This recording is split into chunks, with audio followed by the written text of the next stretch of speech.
Lo sensato en ese momento era ajustar la paridad del peso frente al dólar y cancelar los grandes proyectos. Sin embargo, el gobierno siguió gastando como si no pasara nada. López Portillo, como apuntaría en un ensayo meses después Gabriel Said, seguiría apostando, esta vez a favor de su peso, aunque para ello tuviera que empeñar al país entero. Los banqueros le pedimos al presidente que devaluara.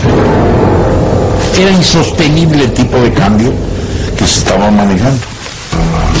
Porque lo más barato en el mercado era comprar dólares. Y la gente no es tonta, lo sabía y compraba dólares. López Portillo.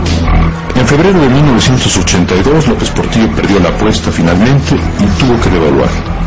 El peso cayó de 28.50 a 46 por dólar y comenzó un derrumbe que llevó a la moneda a valer menos de 100 pesos por cada dólar. El desplome solo se detuvo cuando, en una medida desesperada, el gobierno cerró el mercado cambiario y fijó la paridad en 70 pesos por cada billete verde. Hay que recordar que en 1982 cierra con cero crecimiento, un déficit del gobierno de 17% del PIB, que para aquellos que no estén enterados de estas cosas, es difícil encontrar otro caso en otro país, en otro tiempo, con un déficit de ese tamaño, incluyendo países que han estado en estado de guerra. Sí, fue un despilfarro brutal. Mexico City do need an open circuit. I say again, we've had an earthquake in Mexico City. El 19 de septiembre de 1985 a las 7:18 AM, un terremoto de magnitud 7,8 en la escala de Richter sacudió a Ciudad de México. El primer conteo arrojó 4,000 muertos y 5,000 desaparecidos. Cuando la próspera ciudad quedó en ruinas, el mundo acudió en su ayuda.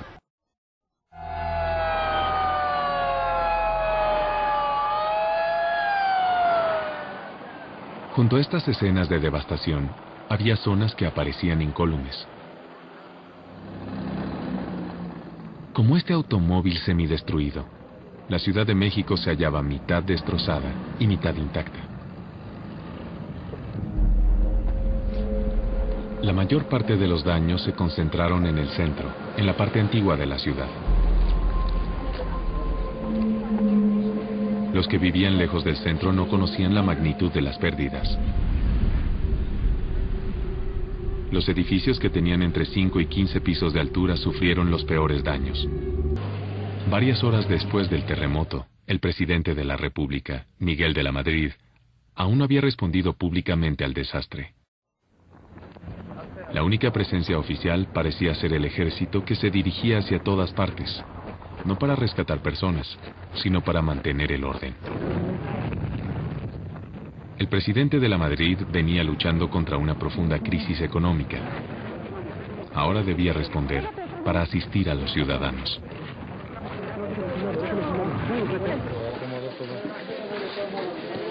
Pero los habitantes de la Ciudad de México no se habían quedado esperando la ayuda. De a miles se lanzaron al esfuerzo del rescate.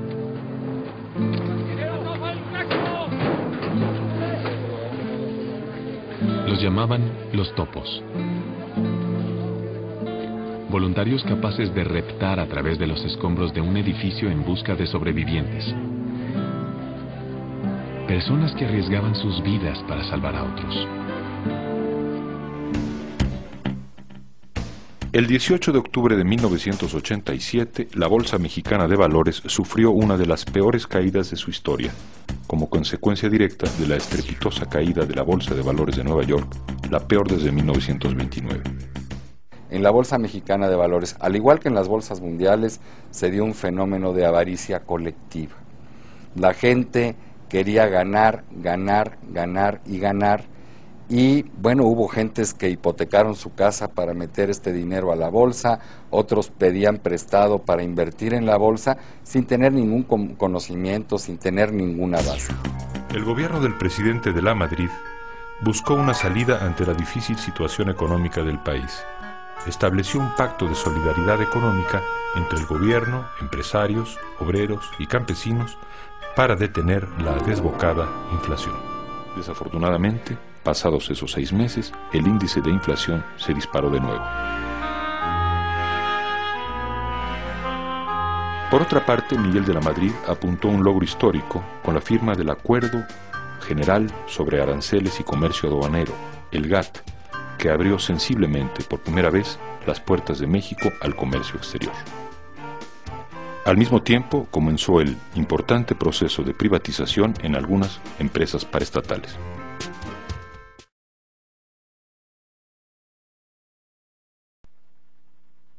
El Partido Revolucionario Institucional quiere elecciones limpias, transparentes y apegadas a la ley. Por primera vez en la historia reciente de México, el candidato del PRI se enfrenta a 2 hombres fuertes de la oposición: Cuauhtémoc Cárdenas del Frente Democrático Nacional y Manuel Cloutier del PAN. A pesar de las promesas de millones de votos a favor del candidato oficial, Carlos Salinas de Gortari, los jerarcas del PRI esperan preocupados el resultado de la votación. La preocupación se convierte en alarma. Para su sorpresa, los primeros resultados que llegan a la Secretaría de Gobernación en Bucareli muestran una tendencia a favor de Cuauhtémoc Cárdenas. En las primeras horas de la madrugada se anuncia en cadena nacional una caída en el sistema de cómputo. El secretario Bartlett allí tratando de explicarnos, jugando con un lápiz, que condiciones climatológicas impedían dar los resultados. Horas más tarde, la tendencia se revierte para dar el triunfo a Carlos Salinas de Gortari. Gobernaré respetando esa pluralidad y esa complejidad. Carlos Salinas de Gortari toma posesión como presidente de la República. Cárdenas, junto con otros priistas destacados como el expresidente del PRI y exsecretario de Estado durante el sexenio de Echeverría, Porfirio Muñoz Ledo, recogieron la bandera democrática que el gobierno inexplicablemente había despreciado, e hizo lo insólito: se la llevó fuera del PRI. En su momento, de la Madrid comentó: es mejor que se vaya. Cárdenas y Muñoz Ledo no tuvieron tiempo de organizar un partido político para esas elecciones de 1988. Sin embargo, Cuauhtémoc Cárdenas aceptó ser postulado por una coalición de diversos partidos. De concluir la campaña electoral. Y un día antes de la fecha límite para el cierre del registro oficial, el candidato de la izquierda, el ingeniero Eberto Castillo, cabeza del Partido Mexicano Socialista, tuvo el acierto de declinar su candidatura para apoyar al hijo de Lázaro Cárdenas. Solidaridad. Unidos para progresar. Solidaridad fue un programa de la más grave intromisión por parte del Ejecutivo Federal, que irrumpió con toda legalidad, desconoció a la autoridad estatal y municipal. El presidente de la República se convirtió en el presidente municipal de todos los mexicanos. Era como un gran show de los fines de semana. El presidente y su gran público, y él en completo dominio de ese público, con el dinero de Solidaridad detrás. Es en realidad el partido de Salinas. No se le llama así, pero sí se le piensa como tal.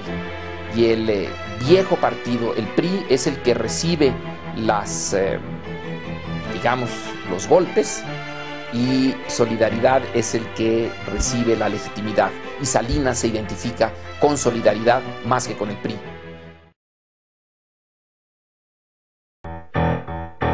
El 6 de marzo, Colosio pronuncia un valiente discurso que lo distancia de Salinas. Yo veo un México de comunidades indígenas que no pueden esperar más a las exigencias de justicia, de dignidad y de progreso. Él sí haría la reforma política. Él sí separaría al PRI del gobierno. Quiero ser presidente. 2 semanas después, al terminar un mitin en Tijuana y mientras avanza entre la